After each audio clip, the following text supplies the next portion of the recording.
backs when you went back and looked at and self-scouted and stuff, and how you decided who went in when and mid-drive, new drive, like how do you think it all worked out?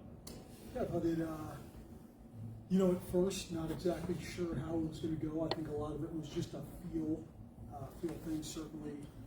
Maybe early in that game, feeling we had used some of that tempo where Mad Dog got in there and did a really nice job with that. And then, there's no denying just Taylor's running ability and what he can do there. So we felt as the game went on, got more and more comfortable, and was pleased how it turned out. You told us last week, like, oh, it could be mid-drive, play to play, and I think a lot of us counted that out.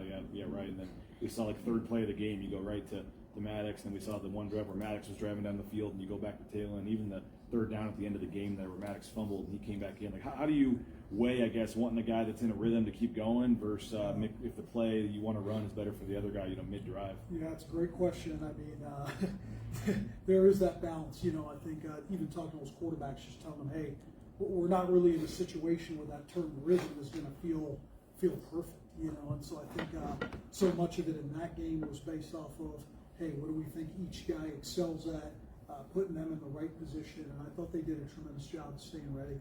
Andy said that you guys have studied two quarterback systems. I'm curious, is it something that you've run in the past, or did you study a certain system to learn, the ins and outs of it? Yeah, no, never really done it in the past. I think it was just probably 2 or 3 conversations during the week with certain schools that have been in that situation. But again, it's like we said earlier, before this game. I mean, it's a new experience. We're getting a good feel for it, but we think both those quarterbacks were needed to win that game. Andy said that you studied this specifically tailored to the 2 quarterbacks you have now. I don't know if you want to talk about the 2 or 3 schools you talked to, but who has similar athletes to you guys and running a 2 quarterback system that you have now? Yeah, I know. I would say that certainly, it's been done at Boise before. That's probably a starting point. Are you talking about Brett and Montel? Correct. And so I think that's maybe a starting point, Mike. I think the other part, certainly, Sacramento State now, who's at Stanford, have a lot of connections there, watching what they did really last year with their 2 different players. I think, again, the unique thing about these 2 players is we're going to throw it with Talon and we're going to run it with Maddox, and I think that's the unique part of it. You look at that game and you think about some of the runs Maddox had in that game, and you look at some of the throws Talon made. That's what we think can be a strength of this. But outside of that, a little bit of a feel, a little bit of, hey, what does this guy do well to put us in the best position to win the game? What did you learn Saturday? What did you come away thinking that you didn't know, that you learned this based on just the experience itself? Yeah, probably want to just have one quarterback. I just think for that added layer, it's for a long time here we've been so heavy on personnel groups, as you guys know, dating way back, and sometimes going into a game with 40, 50 different personnel groups to give guys a role, play guys their strength. It's probably the first time I've been a part of, even adding to that number based off your quarterback moving in and out. But again, it's a testament to both those guys, the ability for them to stay locked in while they're not taking every rep and still be extremely productive. You mentioned Talon's running ability. How do you as a coach emphasize what a guy does well and try to teach him how to be a quarterback at the same time? Because it seems like the danger there is he overthinks, and then he's a second slow, and that just causes a lot of havoc. How do you approach that? Yeah, great question. Again, this is, as you guys know, as competitive as each of these games have been, there is no training ground, if you will. Mm-hmm. So I think certainly we feel we've tailored it to what each guy does well. But I think it's even more than just, hey, running and throwing. It's from a passing standpoint, what throws do they feel comfortable with? What throws have they had a higher percentage of completing? There's a lot that goes into it later in the week, even having both those quarterbacks upstairs with me, going through the plan, and what do you feel more comfortable with? And again, trying to do everything we can to make them have plays, go execute plays that they have confidence in. Your first 4 touchdown drives, 2 of them were all Taylor and 2 of them were all Maddox. How nice was it on that 5th touchdown drive to have a drive that, both of them came in and you guys got a score? How kind of reassuring was that to the mid-drive changes? Yeah, I thought it was awesome. I mean, I'm just going to keep kind of going back to this because I think, maybe I was in a situation that Taylor was in last week in my playing career here. I just cannot say enough about what he kind of went through that week, there was a span, I think it was over an hour long, where he didn't touch the football in that game, right? Looking at the second quarter coming into halftime, for him to come in there and play the way he played, to support the other guy, just speaks volumes to him. And I mean that. I'm as proud of any guy I've worked with as that guy, to be in the pressure environment he's in, to be in a situation where certainly with the media and all that, to have handled himself as professionally as he did and went out and executed like that. Again, we needed both those guys to win that game. What made you go back to him at that point? Because a lot of us just thought, okay, well, Maddox is just going to finish out the game now, and this is what they need to do to win. I mean, Taylor obviously took advantage of the opportunity that he got there when he came back in, but in the third quarter there, whenever it was, early fourth, what made you go back to him? Yeah, I think there was just a feeling the way our defense was playing that we needed to be patient, a little bit more patient in that third quarter. We didn't need to be an up-tempo, operation. And again, I think in certain personnel groups, when Taylor is in there, his running ability is a difference maker for us. And so, again, a lot of it was just feel. A lot of it was those guys complementing one another, and we're fortunate it worked out. But you look at your quarterback room, and years ago, like Grant Hedrick waits 4 years and he finally takes over an offense, but he learned from Kellen Moore for most of his career. And you look like your current quarterback room. You don't have an upperclassman in there. I don't know, what is that like in terms of these kids? I mean, they really kind of learn on their own as they're young, but what is the value of having maybe an upperclassman with experience in that QB room and not having one, I guess? Yeah, I think every year's so unique. I think an unsung hero for us, if you will, is a guy, Colt Fulton, who's been here for a long time, played for a lot of different coaches. He's a guy that I honestly, even during the week, during game days, rely on with our operation, with what he's seeing, down on the field. And so I think there's probably a lot of guys like that in this program, that maybe people don't hear a ton about, but he is a veteran guy that I know both those quarterbacks rely on a lot. But I'll say this, I think it's a great mixture, and the relationship that those guys have is one that's competitive, but that's one that's supportive. And I think you got to see that on just authentic, genuine joy in that game for one another, and being bought into whatever it took to win it. At halftime, this thing could have gone either way. How much time did you specifically spend with Taylor, and what did you say to him? I told both those guys, hey, you got to be ready, and I just, again, it's probably one of those things where there's maybe a little bit of feeling, whatever, but certainly I think going into that first drive, that was how I addressed it. I said, this is not going to be a by series type thing. You're going to be in, you're going to be out, and we need you guys to stay locked in. And again, I understand the lack of rhythm that might feel at that position, but where we're at right now, that's the most critical thing for us. Given what Taylor put on film last season, I'm guessing that you guys spent a lot of time this summer preparing him for what defenses we're going to try and take away. But how do you prepare a quarterback to change the way he plays? I mean, he's played the same way his whole life. So how do you prepare him to say, hey, you're not going to be able to run outside the tackles as much? How do you prepare a guy for that? Yeah, I don't think you really can prepare for that, right? You're ultimately hoping the development comes in the things that defenses do to take your strengths away. And again, you see that when he's out there. And again, I go back to what do I think some of the most important plays of that game were, and I'll give you two. One, there was we were in 13 personnel, a big time shot by Taylor, I believe in the third or fourth quarter, the deep post to Eric. I believe every indication there was that was going to be a run play, and his ability to throw that ball down the field. The second play he made, which was tremendous, was a high red zone. We looked to take a shot, it wasn't there. He found Tyler Crow for a really good game. So I think it's there's maybe this thought of like, hey, we're not running and we're not. Look, like the word is out there. The things that we're seeing. Certainly, they're trying to do everything they can to keep him in the pocket, force him to play there, and his continual development in the full quarterback spectrum, if you will be critical. When it comes to Ashton Genty, he fumbles twice against North Dakota. Went on the bench, comes back in, scores a touchdown. Almost twice this last game.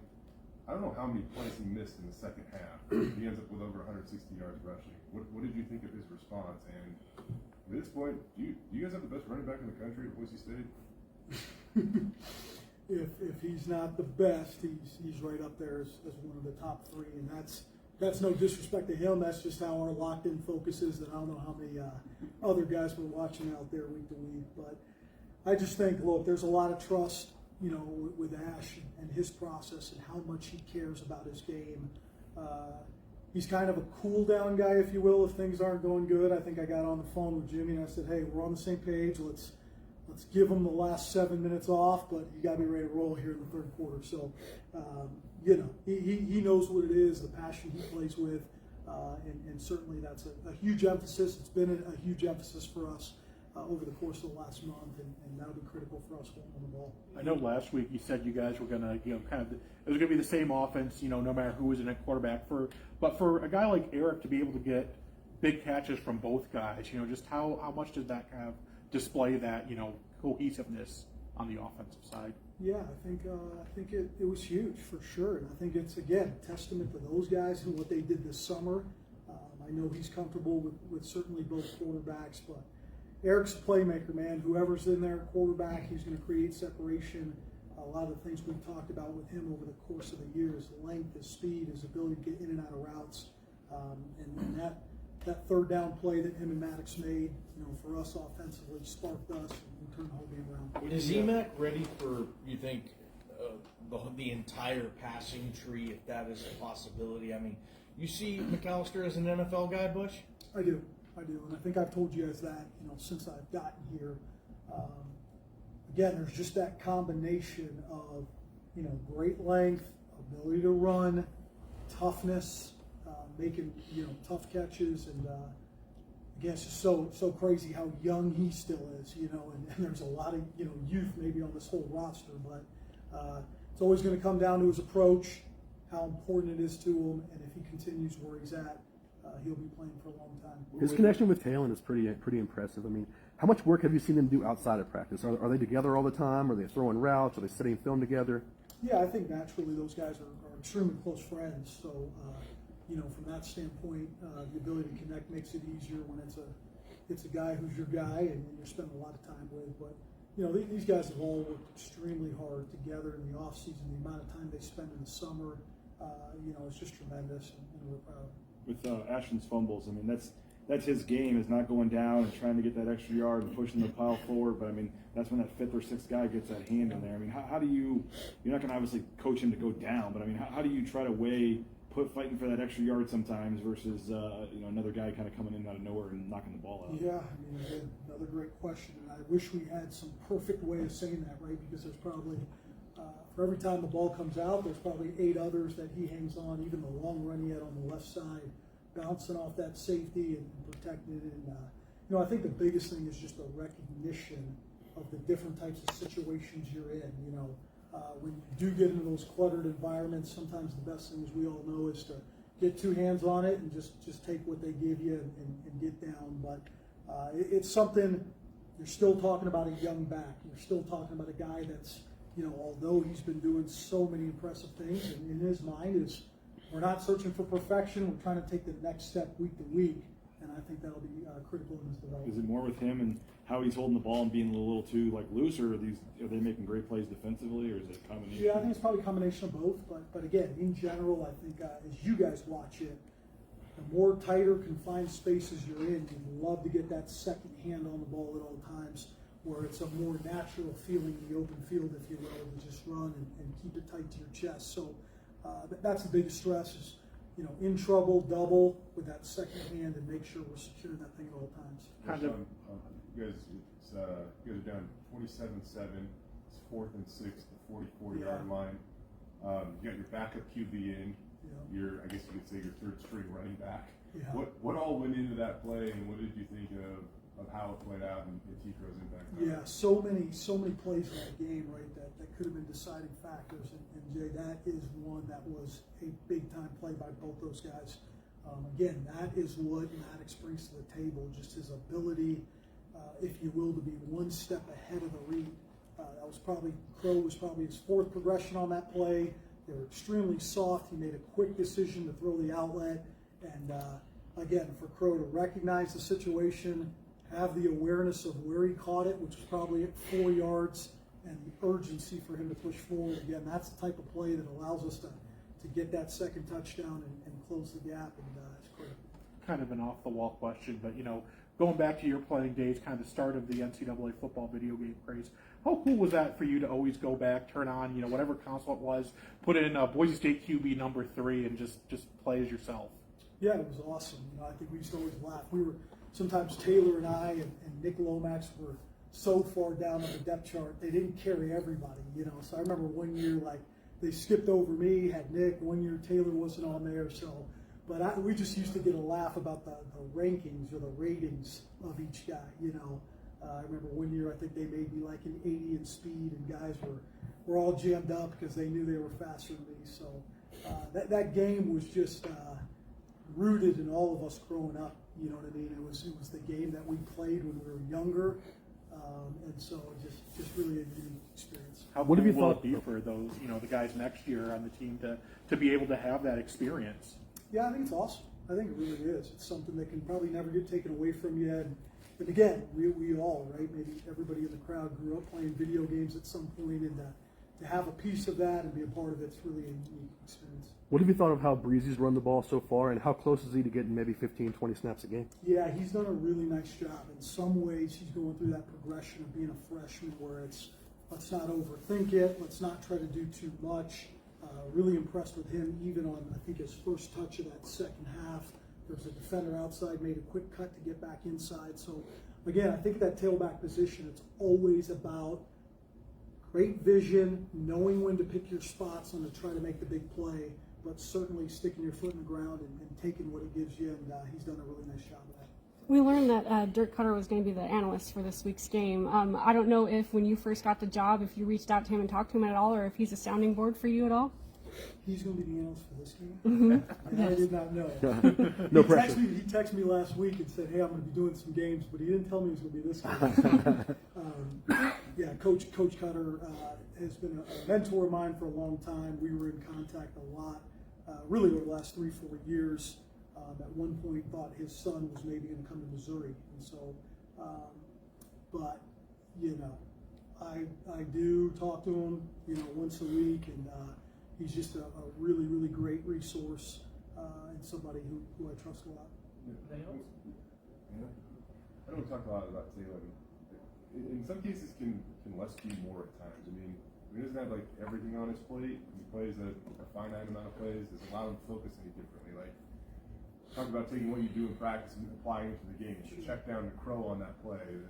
His footwork on the shot to McAllister probably allows him to complete that. Just like things like that. Like, can sometimes less be more, and then allow it to snowball after that? Yeah, I think so. I think that's a great point, Jay. I mean, the biggest part is, and you guys know this, there's no, the quarterback position is what the quarterback position is. He was in some critical third down situations, and he's certainly going to continue to develop and execute in those drop back situations. But again, with what we saw from him in this last game, that's a really good formula for us offensively, for him to be able to go play fast and utilize his natural ability.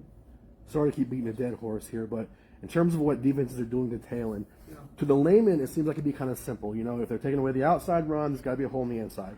If they're spying him, there's got somebody has to have a one-on-one, matchup somewhere. Is it that simple as a quarterback? Your guys played the position. Is it that simple, to still go out there and do the things you know how to do? Yeah, I think so. I think you guys are on it. I really do. And I think if you look at a lot of the throws that he has made over the course of the last 3 weeks, it has been that. Mm-hmm. It's been those one-on-ones. You look at San Diego State, it was a check, if you will.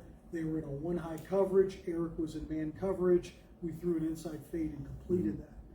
Yesterday in that situation, last week in that situation, the deep post to McAllister again was really, really low, tight coverage. 13 personnel thinking we were going to run it, and we created that one-on-one, So I think you're on it. I think the biggest thing of addressing of running him inside, with those wide guys, that's something we got to continue to develop. Mm-hmm. And I think that's something that he's gonna have to do. Mm-hmm. At 6'5" and 215, 20 pounds. I mean, to throw your stuff in there and run it in between the tackles and take that kind of beating week to week is not easy. And there's not a lot of quarterbacks who do that. So I think that's a good assessment. It's something we're certainly looking at. but from the pass game, we're looking at trying to see however many one-on-one opportunities we can get because teams are worried about his running ability. All right, thank you. Appreciate it.